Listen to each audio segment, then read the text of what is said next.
দেখো, এবার HSC result দেখে অনেকে অনেক কিছু বুঝতে পারছো। এখনো সময় আছে, সাবধান হও, লেখাপড়া করো, মোবাইলটাকে একটু সরিয়ে রাখো। এখন আমি কথাগুলো বলছি তাদের উদ্দেশ্যে নয় যারা অনেক লেখাপড়া করেছে, অনেক পরিশ্রম করেছে, তবুও কোনোভাবে তাদের ফেইল এসেছে। আমি কথাগুলো মোটেও তাদের উদ্দেশ্যে বলছি না, বরং সেই শিক্ষার্থীদের উদ্দেশ্যে বলছি যারা সারাক্ষণ মোবাইল নিয়ে পড়ে থাকো, সারাক্ষণ টিকটক নিয়ে পড়ে থাকো, ভিডিওস বানাও, ব্লগ করো, সবকিছু লেখাপড়া বাদ দিয়ে করো। তাদের উদ্দেশ্যে আজকের এই কথাগুলো বলছি। হয়তো তোমরা অনেকেই শুনবে যে রেজাল্ট ম্যাটার করে না, লেখাপড়া ম্যাটার করে না, এগুলো সম্পূর্ণ বোগাস কথাবার্তা। দিন শেষে যদি কোনো কিছু ম্যাটার করে সেটা হচ্ছে তোমার লেখাপড়া।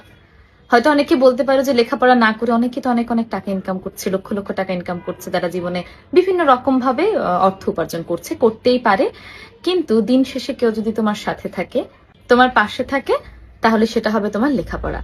মানুষ লেখাপড়া শুধুমাত্র টাকা ইনকাম করার জন্য করে না, এটা মোটেও লেখাপড়ার উদ্দেশ্য নয়। তবে তুমি যদি জীবনে সফল হতে চাও, তাহলে লেখাপড়া, বর্তমানে অন্তত বাংলাদেশের মতো দেশে লেখাপড়াটা সবচেয়ে বেশি জরুরি। এই যে দুই একজন দেখো ব্লগ করে সফল হয়ে যাচ্ছে, ভিডিওস তৈরি করে সফল হয়ে যাচ্ছে, তাদের মধ্যেও যারা লেখাপড়া করেনি, যাদের মধ্যে সেই লেখাপড়ার জ্ঞানটুকু নেই, তারা দেখবে বেশিরভাগ ক্ষেত্রে, আমি সবার কথা বলছি না, বেশিরভাগ ক্ষেত্রে কোনো না কোনো জায়গায় গিয়ে ভুল করছে, কোনো না কোনো জায়গায় অপকর্ম করছে, কিংবা এমন কোনো কাজ করছে যার কারণে সবার সম্মান হারাচ্ছে।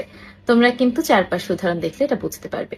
তাই ওই যে দুই একজন ব্লগ করে সফল হচ্ছে তাদের দিকে তাকিয়ে থেকো না, কারণ পৃথিবীতে অনেক ট্রেন্ড আসে, ব্লগের ট্রেন্ড এসেছে, কয়দিন থাকবে, চলে যাবে।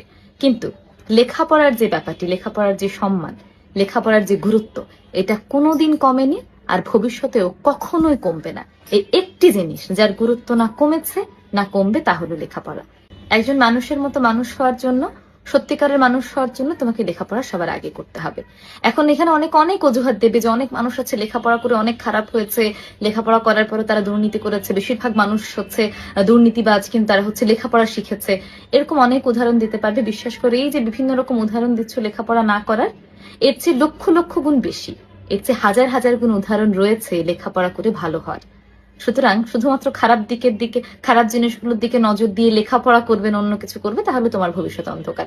তুমি এরকম নানা ধরনের অজুহাত দেখাতে পারো, নানা ধরনের লজিক দাঁড় করাতে পারো, কিন্তু আজ থেকে 10 বছর পর তুমি নিজেই তখন আফসোস করবে কেন সময় মতো লেখাপড়া করলাম না। তাই এখনো সময় আছে। যারা শুধুমাত্র মোবাইল চালিয়ে টিকটক করে, ব্লগ করে, ঘোরাঘুরি করে সময় নষ্ট করছো, মোবাইলটা রাখো, বইটা হাতে নাও, নয়তো একটা সময় পর আফসোস করবে। এবার রেজাল্টে নিশ্চয়ই বুঝতে পারছো। তাই এখনো যারা ছোট আছো, যাদের সামনে পরীক্ষা, তারা সতর্ক হও, সচেতন হও। এইবার যে রেজাল্ট এসেছে এটাই আসলে প্রকৃত রেজাল্ট।